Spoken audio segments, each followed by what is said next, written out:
Hi everyone, to another episode of Dimitra's Dishes. Today we're going to make a delicious flaky appetizer that's going to be made with phyllo and a ground beef and herb filling. They're so delicious. You can make these ahead of time and double or even triple this batch because they freeze beautifully. You can freeze them unbaked for like 2 months, maybe even 3 months if they last that long. They're delicious as an appetizer or as a side. The whole family is going to love these. Let's get started. So we're going to start off with a large onion, just finely chop it. The onion is going to add lots of sweetness and flavor to the filling. There are just a few ingredients in there, so do put a big onion in there instead of a small one. If you don't have a big one, put 2 small ones.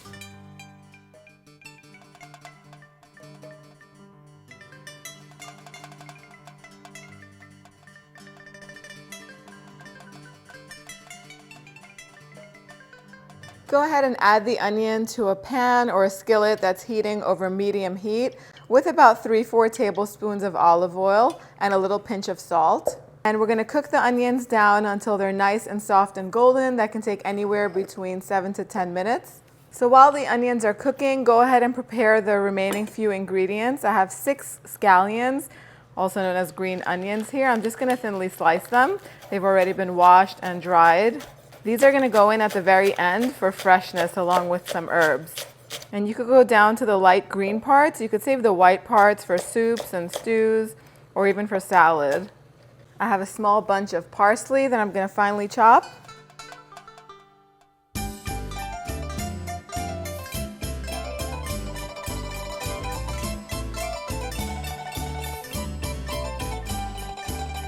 And this is totally optional. If you like a little bit of heat, you can add a Serrano pepper like I have over here, or a jalapeño, or some crushed red pepper flakes. This is going to make it a little bit spicier than maybe most people are used to, but I like it. So I'm just going to add one in here. I'm going to finely chop it with the seeds. If you want just the flavor and not too much of the heat, you could remove the seeds first and then chop up the flesh.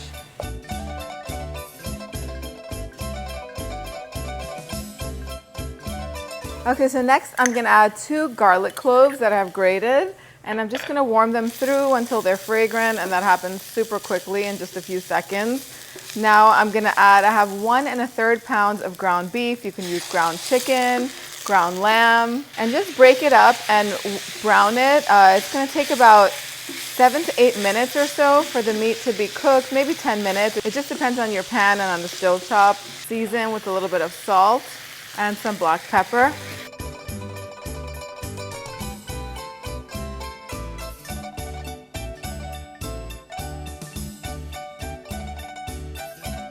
Now you can go ahead and add about a teaspoon of dried thyme or oregano. You can add dill too, whatever you like. And now you can add the scallion, the pepper, and the parsley. Turn the heat off. These don't need to be cooked down. We're adding them in for freshness. They're going to bake a little bit in the oven and just release all of their aroma and just make the filling so fresh and light. And there you have it. The filling is ready. Just take it off of the heat. At this point, you could taste it and adjust the seasoning if you need some more salt or pepper. It smells so good.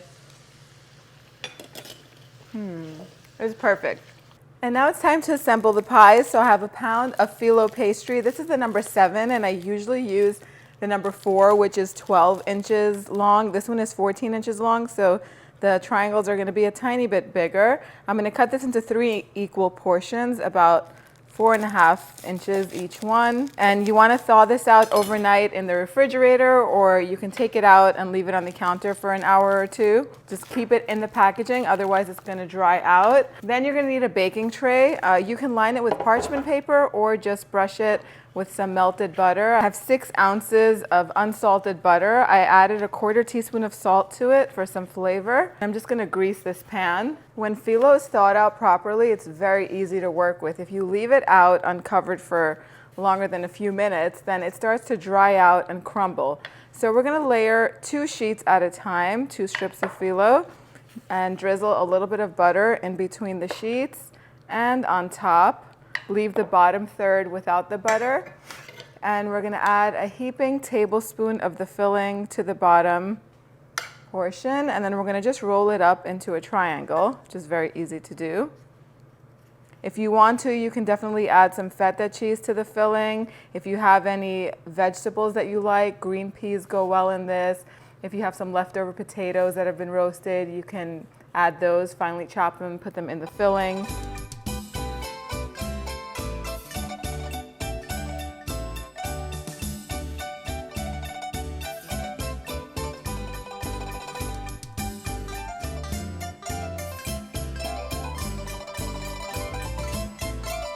Once all of the pies are assembled and they're on the pan, go ahead and brush the tops with the remaining melted butter.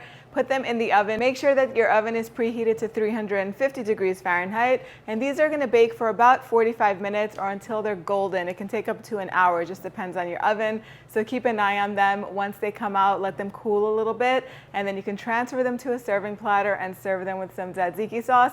I'll show you what they look like as soon as they come out. So the little beef pies took 45 minutes in my oven to bake, but every oven bakes differently, so keep an eye on it. I did prepare some tzatziki sauce to serve alongside them. All I did was use my tzatziki recipe, which is 1.5 cups of Greek yogurt, but I didn't have Greek yogurt, I had plain yogurt, so that's what I used. With 1/2 cup of sour cream, I grated 1 garlic clove, mixed it all together, and then I also grated a cucumber, an English cucumber with a box grater, and put it in a strainer with a little bit of salt, like 1/2 teaspoon of salt. Set it aside for like 15 minutes so all of the excess water from the cucumber can drain out, and then you want to squeeze the excess water also out of the cucumber so that way your tzatziki is nice and creamy. And then I also added some freshly ground black pepper, mix it all up, and the sauce is ready. They're all ready to be served. You just transfer them onto a serving platter and you can serve them as is. They make a really nice light lunch if you serve a nice side salad alongside these. They're just delicious. It is time for the taste test. I like to dollop a little bit of tzatziki right on top of them.